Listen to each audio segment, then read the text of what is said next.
The cargo bay doors of Day One's ship hissed open, releasing a cloud of cold mist into the docking area. He had just returned from a 3-day supply run to the mining colonies on the edge of the Helios 7 space station. The job was simple and boring, exactly how he liked it. Load the cargo, fly to the destination, unload, and return. No surprises, no problems, no excitement. Day One stepped out of his ship and stretched his tired muscles. He was a man in his early 30s with dark hair and a face that showed the wear of too many years working in space. His clothes were simple, a gray jumpsuit with oil stains and worn patches. He lived alone in a tiny apartment on the station, and his ship was his only real companion. As he walked toward the cargo bay to check his supplies, he heard something strange, a small sound like a whimper or a sob. He stopped and listened carefully. There it was again, coming from behind the large metal containers in the back of his ship. "Hello," Day One called out, his hand moving to the small tool knife on his belt. "Who's there?" No answer, just silence and the quiet hum of the ship's systems. He moved slowly between the cargo containers, his heart beating faster.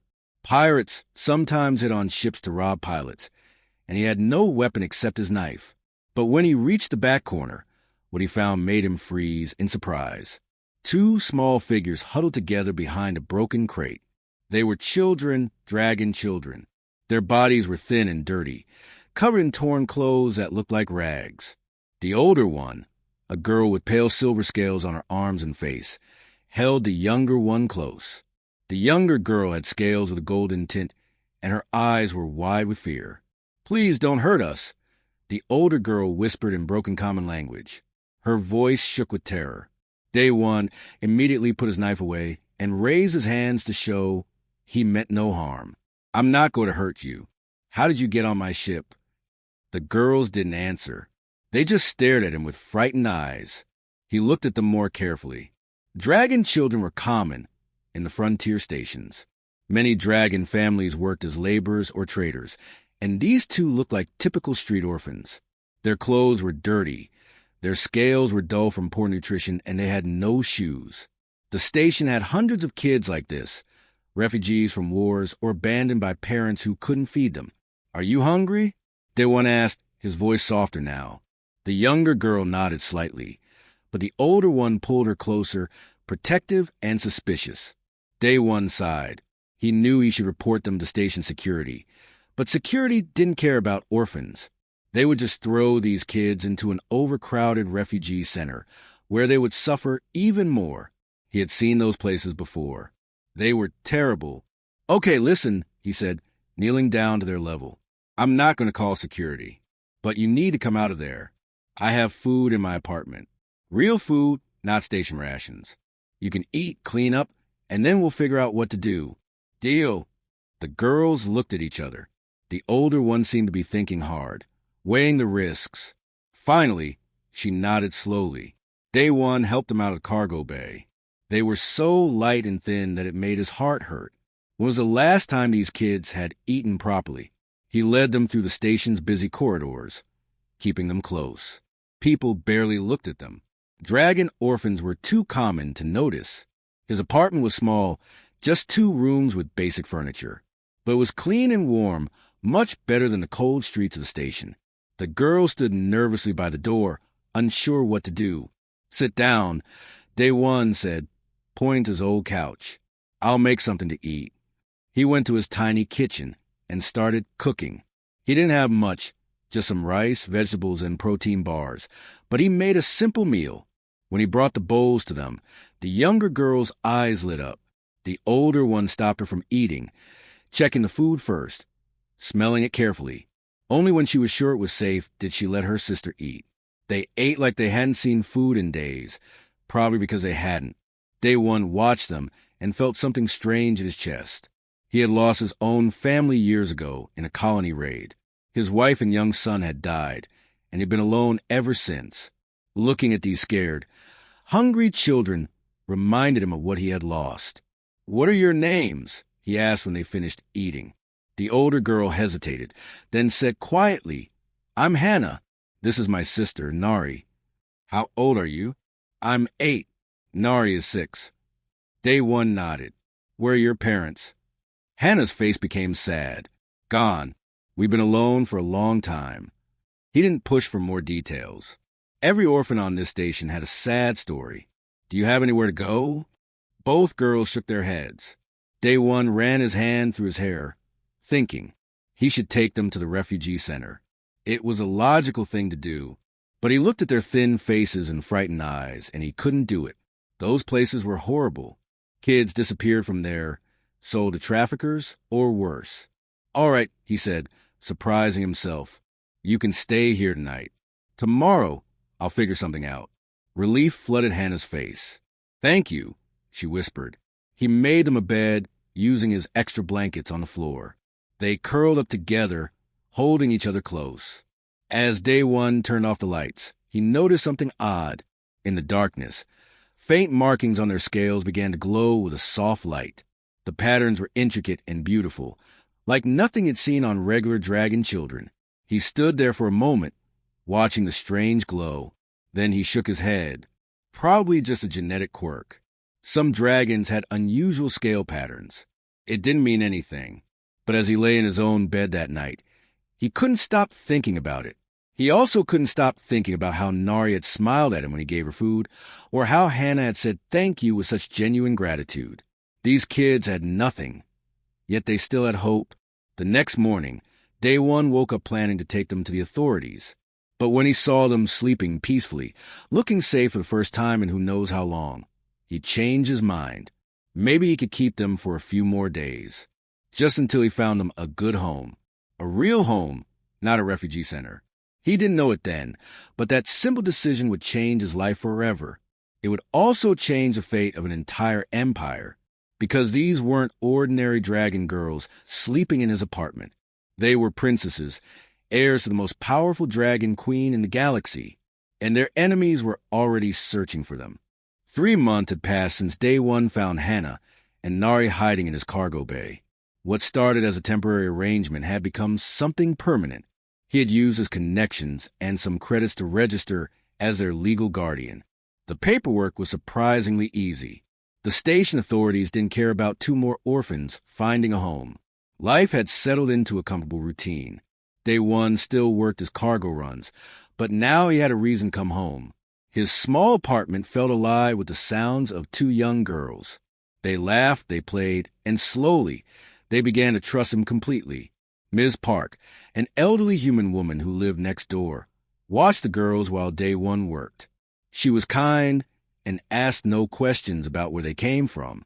She simply enjoyed having children around again. Her own grandchildren lived far away on Earth, and Hannah and Nari filled that emptiness in her life. Today was a special day. It was the girls' first day at the station school. Day one had enrolled them in the Multi-Species Education Center, where children of all races learned together. He wanted them to have normal lives, to make friends and be happy. Hannah stood by the apartment door, her small bag packed with school supplies. She looked nervous.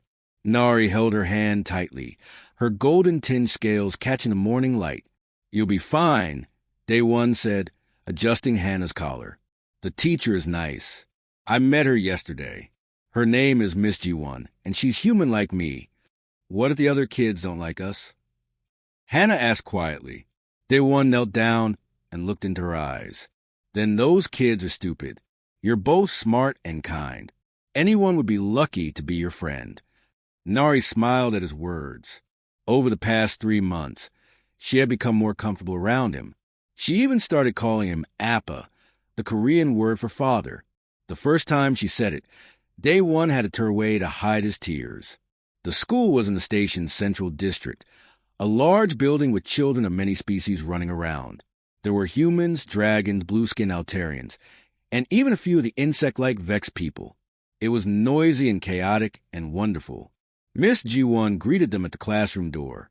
She was a young woman with a warm smile. You must be Hannah and Nari. Welcome. We're so happy to have you. Day one watched as his girls walked into classroom. Hannah looked back once, and he gave her an encouraging nod. Then they disappeared inside, and he left for his cargo run. The school day went differently than expected. Hannah and Nari sat together at the back of the classroom. The other children stared at them with curiosity, but none approached. During lunch, they ate alone under a tree in the courtyard. A group of dragon children played nearby. One of them, a boy with dark green scales, pointed at Hannah and Nari. He whispered something to his friends, and they all looked over. But instead of coming to play, they moved away, keeping their distance. "Why won't they talk to us?" Nari asked sadly. Hannah didn't know the answer. She felt something was wrong, but couldn't understand what. The answer came during afternoon recess. A ball rolled near Hannah's feet. She picked it up and tried to throw it back to the dragon children who were playing. But as soon as she touched it, the boy with green scales shouted, "Don't touch our ball!" He ran over and snatched it from her hands, looking almost scared. Then he ran back to his group, and they all moved to a different part of the playground. Miss G1 noticed the incident. She called Hannah and Nari over and asked if they were okay. They nodded, but their eyes were sad. What the teacher didn't see was more concerning. Throughout the day, other dragon children avoided the sisters. Even the dragon teacher's assistant, a young male named Taeyong, seemed nervous whenever he had to speak to them. His hand shook slightly when he handed them papers, and he never made eye contact. When Day One picked him up after school, Nari ran into his arms and buried her face in his chest. Hannah walked slowly behind, her shoulders slumped. "Bad day," he asked gently. "Nobody wants to be our friend," Nari mumbled. Day One's heart ached. He had hoped school would be good for them, but instead, it made them feel worse. Give it time. Sometimes it takes a while for kids to warm up to new students. That evening, he made their favorite meal, rice with vegetables and sweet sauce. As they ate, he told them stories about Earth, about mountains and oceans and forests. The girls loved hearing about his home planet, a place they had never seen. "Will you take us to Earth someday, Appa?" Nari asked.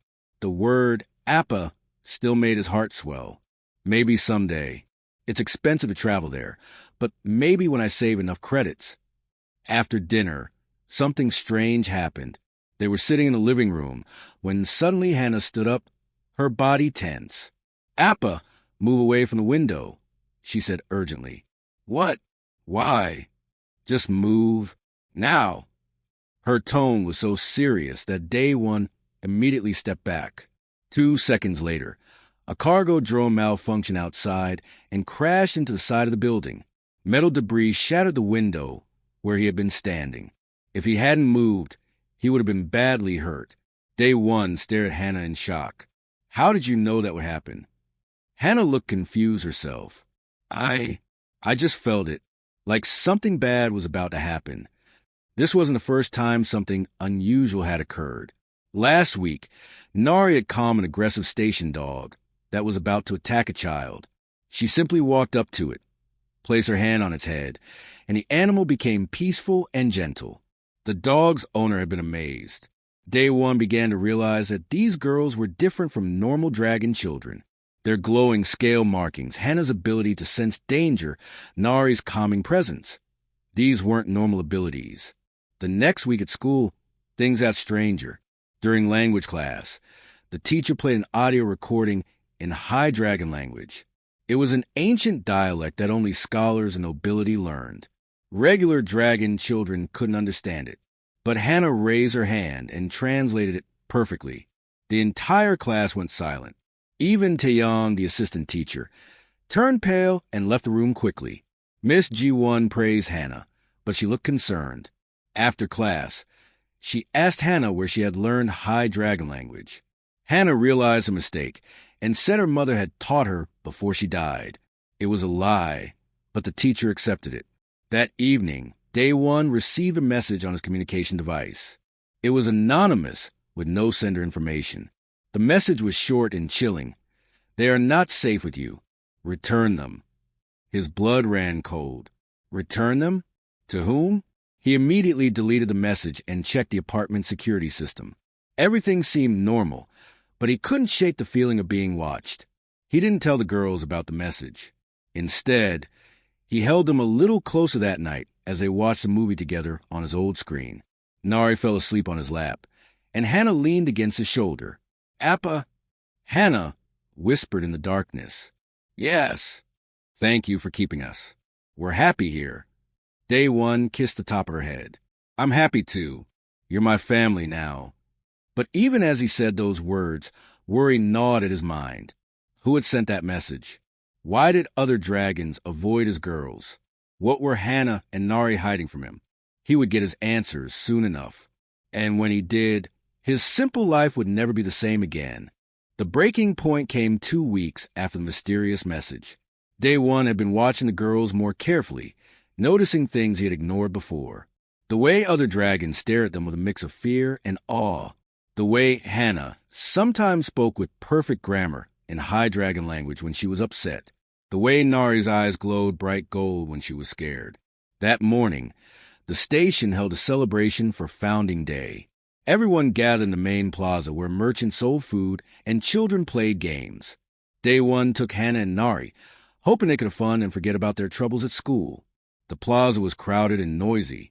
Music played from speakers, and the smell of different foods filled the air. Nari's eyes sparkled with excitement as she watched the puppet show. Hannah stayed close to Day one, always alert and protective. Then it happened. A heavy cargo container, suspended by magnetic lifts, suddenly malfunctioned. The container, weighing several tons, began to fall toward a group of children playing below. Parents screamed. People ran. But there wasn't enough time. Nari was closest. Without thinking, she ran toward the falling container. Nari, no! Day one shouted, terror filling his chest. But Nari didn't stop.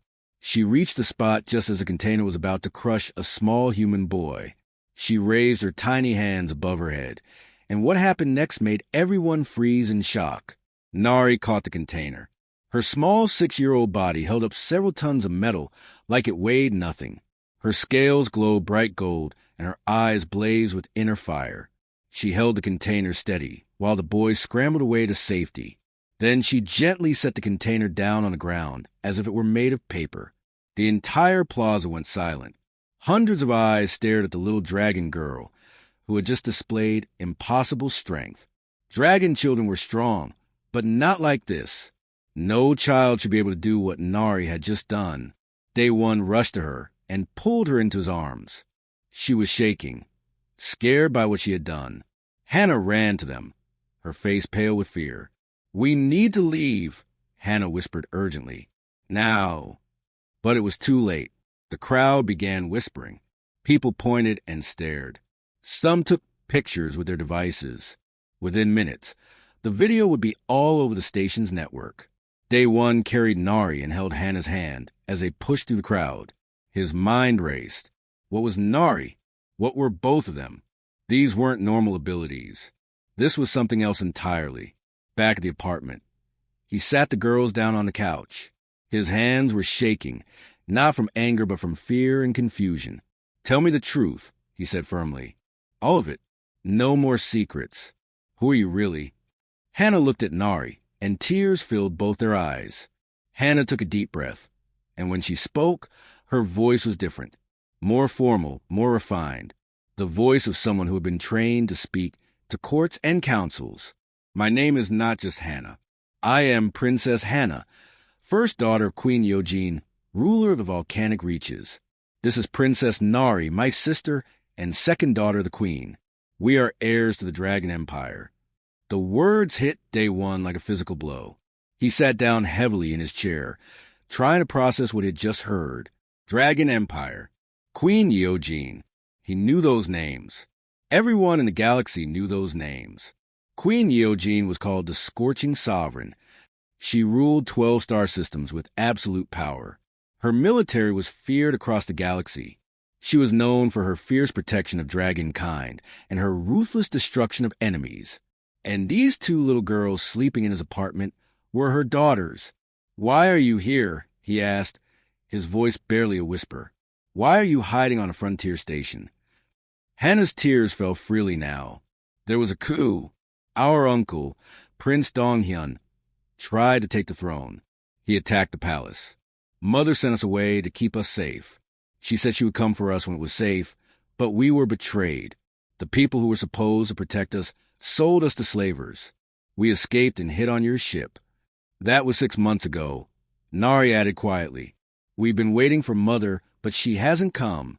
Maybe she thinks we're dead." Day One's mind reeled. These children, these princesses, had been through so much. They had lost everything and lived on the streets, starving and scared. And he had given them a home without knowing who they were. "Why didn't you tell me?" he asked. "We were afraid," Hannah said. "Everyone who knew who we were either tried to sell us or hurt us. We thought if you knew, you would give us away for the reward money. But then you were so kind, and we didn't know what to do. We wanted to stay with you. You thought I would sell you?" Day One felt hurt by that, but he understood. These girls had learned not to trust anyone. "We don't think that now," Nari said quickly. "You're our Appa. You're the only one who ever cared about us just because we're us, not because we're princesses." Before Day One could respond, someone knocked on his door. It was a hard, authoritative knock. He looked at the girls, and fear filled their faces. He opened the door carefully. A tall dragon woman stood there, wearing expensive armor marked with royal insignia. Her scales were deep crimson, and her eyes were sharp and intelligent. Behind her stood 2 armed guards. "I am Commander Boire, personal guard to Queen Eugene," she said in a voice that commanded respect. "I have been searching for the princesses for 6 months.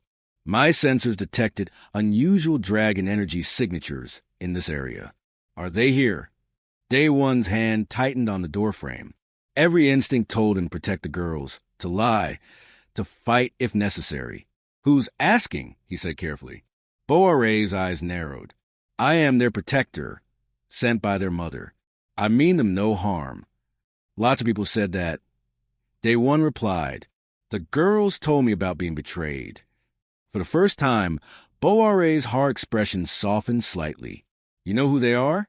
And you still protect them?" "They're my daughters. I protect them from everyone." Boire studied him carefully. A human, protecting dragon princesses. It was unusual, almost unheard of. "May I see them? I have proof of my identity." Before Day One could answer, Hannah appeared beside him. She looked at Boire and gasped. "Commander Boire, is it really you?" Boire's stern face broke into a smile of pure relief. "Princess Hannah, thank the stars you're alive." Then she saw Nari peeking from behind Day One. "And Princess Nari, your mother has been searching desperately for you. Is Mother alive?" Nari asked, hope filling her voice.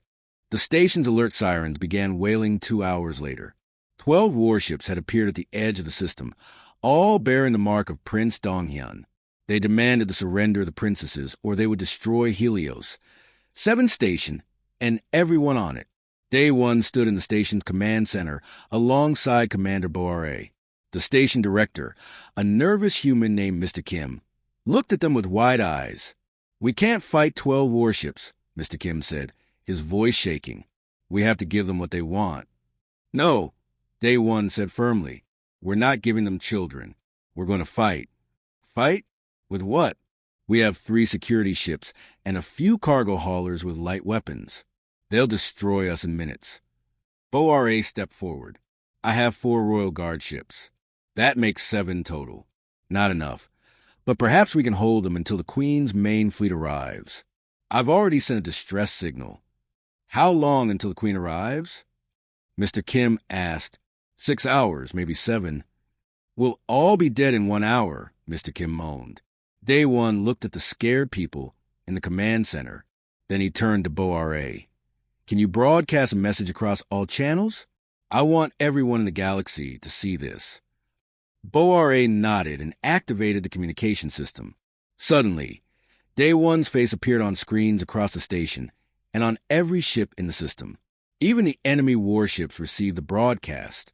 "My name is Day One," he said calmly. "I'm a cargo pilot. Nobody important. 3 months ago, I found 2 little girls hiding on my ship. They were scared, hungry, and alone. I didn't know who they were. I just knew they needed help. So I helped them. I gave them a home, food, and love. They became my daughters." He paused, letting his words sink in. "Today I learned they are princesses, heirs to the Dragon Queen. And now their uncle wants to kill them because he wants power. He's threatening to destroy this entire station, to murder thousands of innocent people, just to get to 2 children. Day One's voice grew stronger. I won't let that happen. And I'm asking everyone on this station, everyone watching this broadcast, to stand with me, not because they're princesses, not because of politics or power, but because they're children, and children deserve to be protected. That's what humans do. We protect those who can't protect themselves. We stand up to bullies, no matter how powerful they are. On Earth and on hundreds of human colonies, people watched his words. In dragon territories, citizens began to question why their prince was threatening children. On alien worlds, other species watched with interest. This was humanity showing its true nature. On Helios 7, something remarkable happened. Hundreds of human workers, pilots, engineers, and merchants began gathering in the plaza. They carried whatever they could use as weapons, tools, pipes, even cooking equipment. Ms. Park was there, her elderly face set with determination. "We're with you, Day One," she called out. "Nobody hurts children on our watch." The crowd roared in agreement. Bo-Ra watched in amazement. They're actually going to fight? Humans against dragon warriors. Day One smiled. Never underestimate humans when we're protecting our families. The battle began when the enemy ships reached the station. Prince Donghyun himself led the attack from his flagship. His voice boomed across all channels. "Surrender the princesses now, or everyone dies." Day One's response was simple. "Come and take them." The first wave of dragon warriors landed in the docking bays. They were elite soldiers, trained and armed with advanced weapons. They expected easy victory against a civilian station. They were wrong. The human defenders had prepared the docking bays with traps. When the warriors entered, cargo containers suddenly released, blocking exits. Atmosphere vents opened in coordinated strikes, creating powerful wind tunnels that threw the warriors off balance.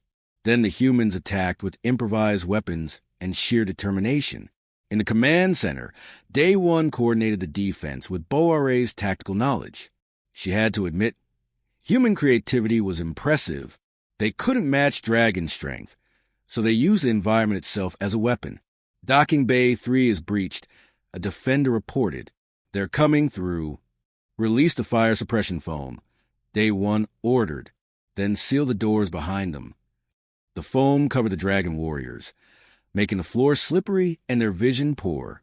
Human defenders, wearing safety gear, attacked from above using the maintenance catwalks.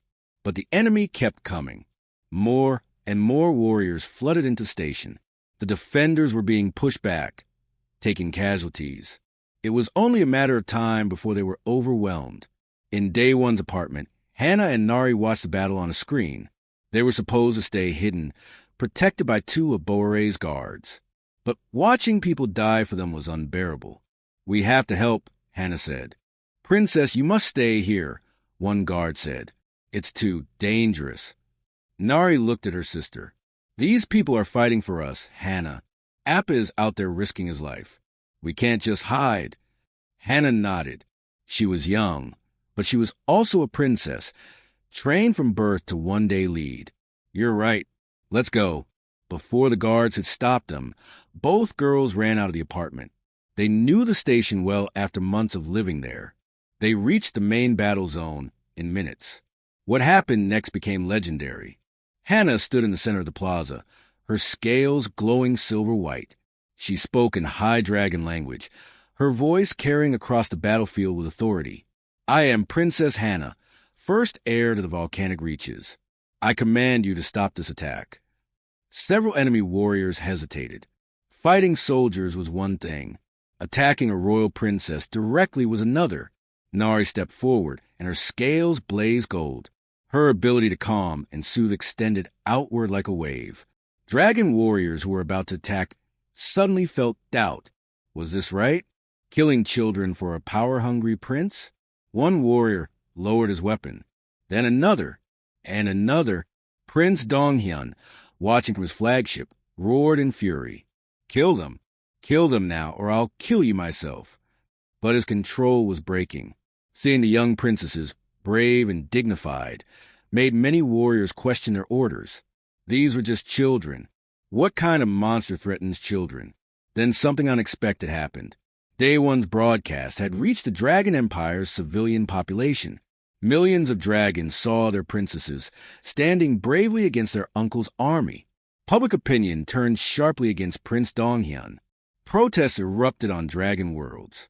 Even some of the prince's own ships began refusing orders. The battle was turning, but the prince had one final card to play. He personally led a strike team toward the princesses.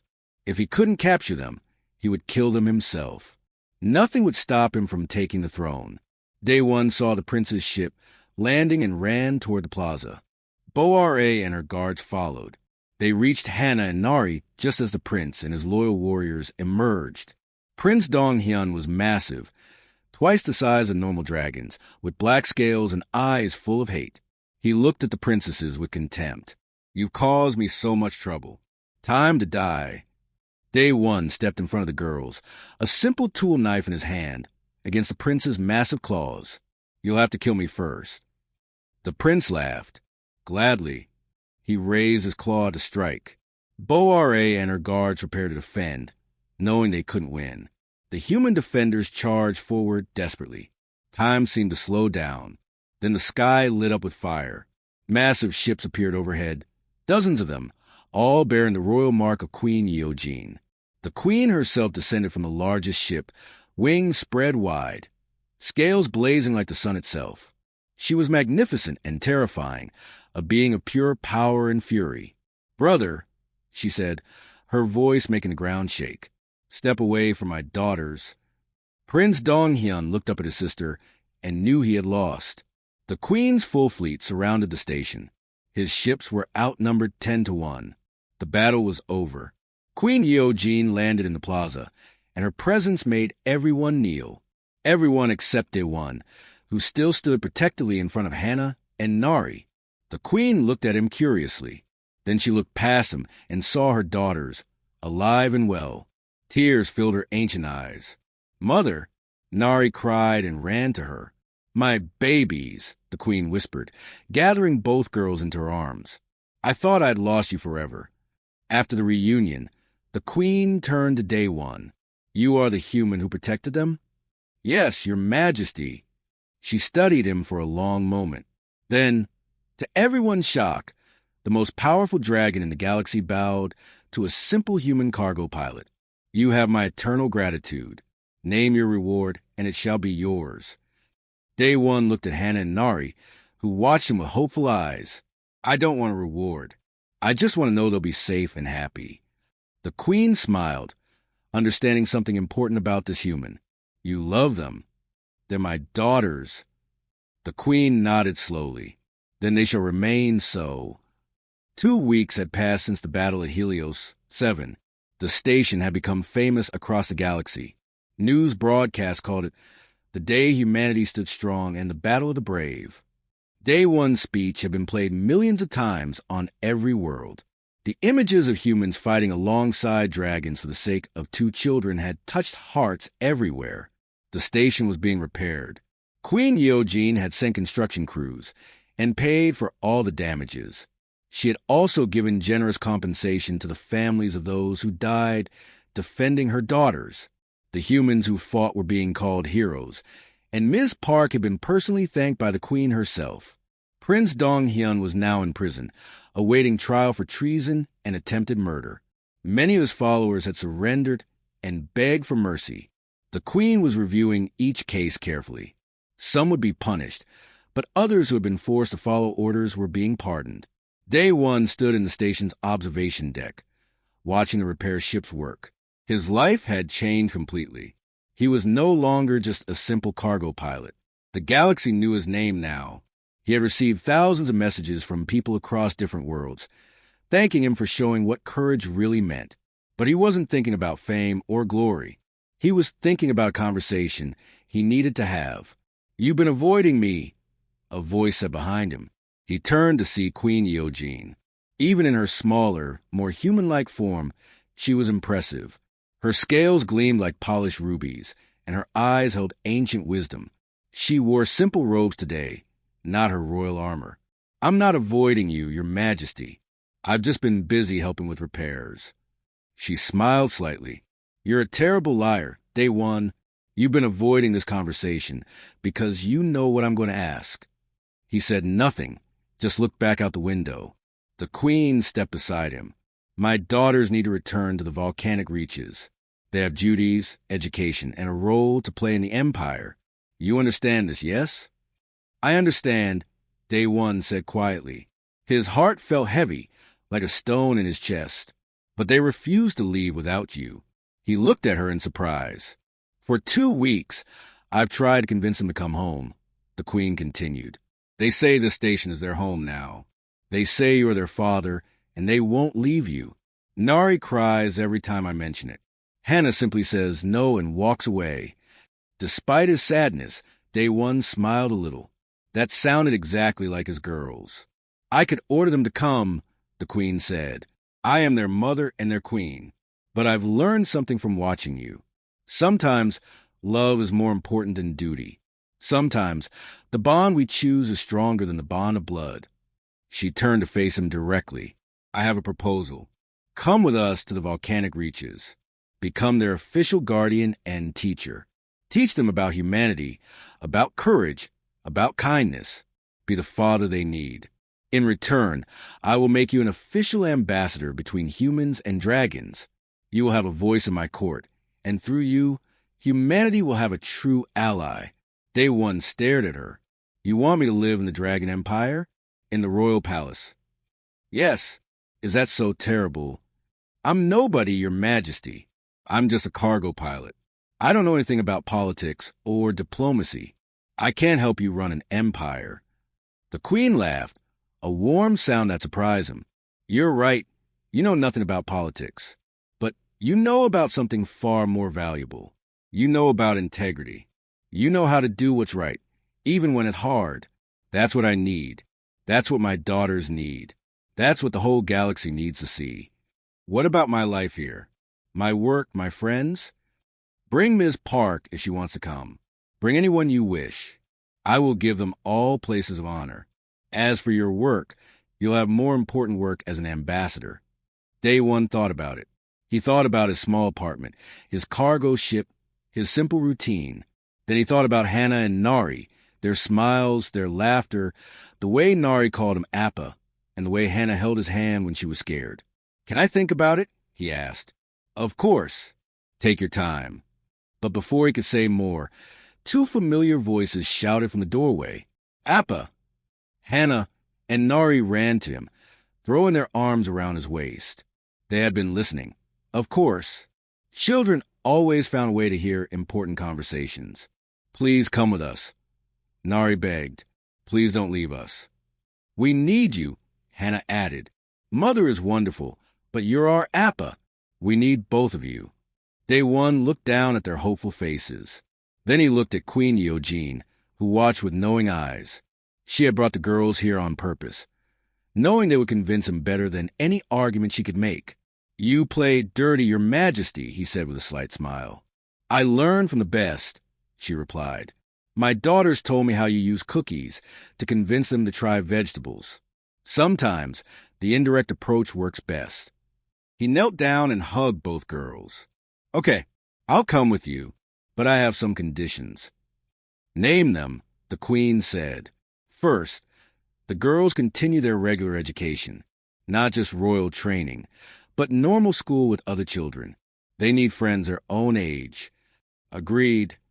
Second, I want regular visits back to Helios. 7. This place will always be special to us. Agreed.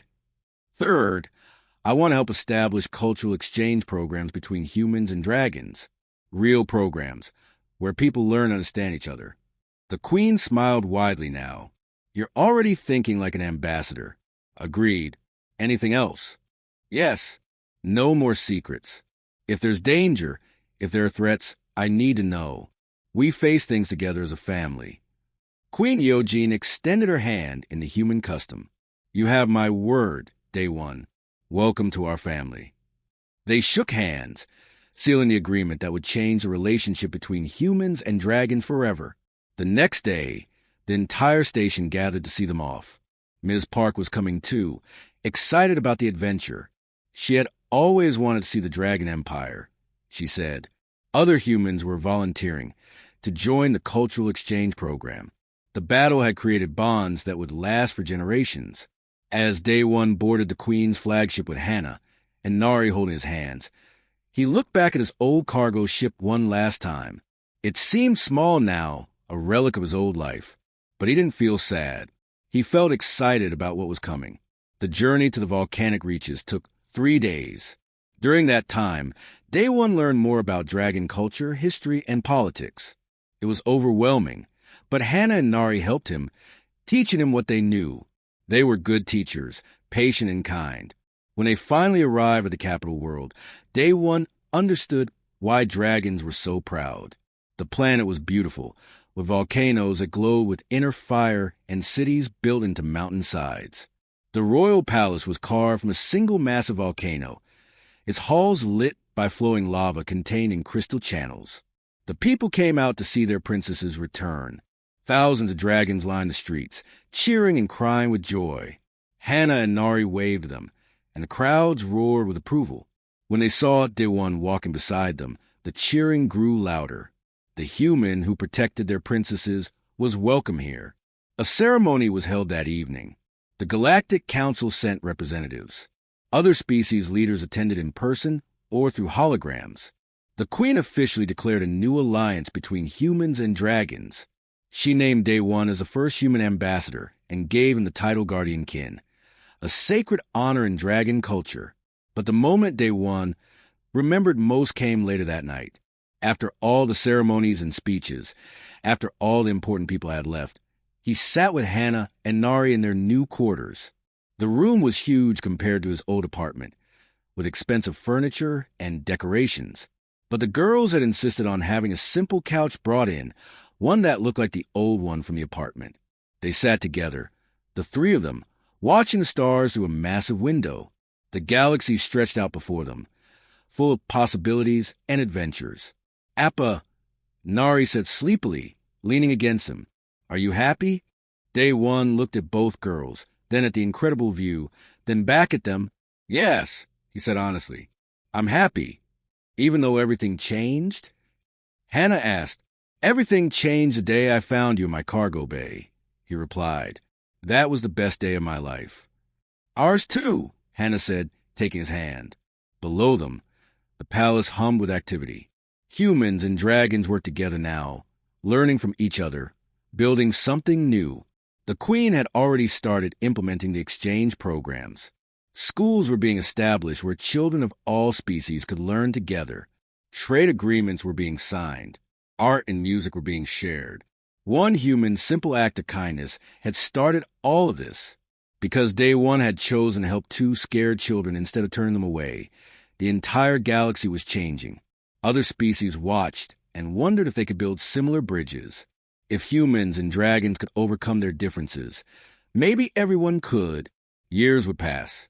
Hannah and Nari would grow up to be wise and compassionate leaders, shaped by both their mother's strength and their father's kindness. They would rule the empire together one day, but they would rule differently than queens before them. They would rule with the lessons Day One taught them. That everyone deserves kindness, that courage means protecting the weak, and that family is defined by love, not blood. But that was the future. Tonight, they were just a family, sitting together and watching the stars. A human father and his dragon daughters. Proof that love can cross any boundary, and that sometimes the most ordinary people can change the entire galaxy. Tell us a story, Appa. Nari asked, yawning. What kind of story? Tell us again how you found us, Hannah said. That's our favorite. So Day One told them the story they never tired of hearing. The story of how a simple cargo pilot opened his cargo bay and found 2 frightened dragon girls hiding there. How he chose kindness over caution. How that choice led to friendship, then to love, and finally to a family that will be remembered forever in the history of 1,000 worlds. And as he spoke, both girls fell asleep against him, safe and loved and home at last.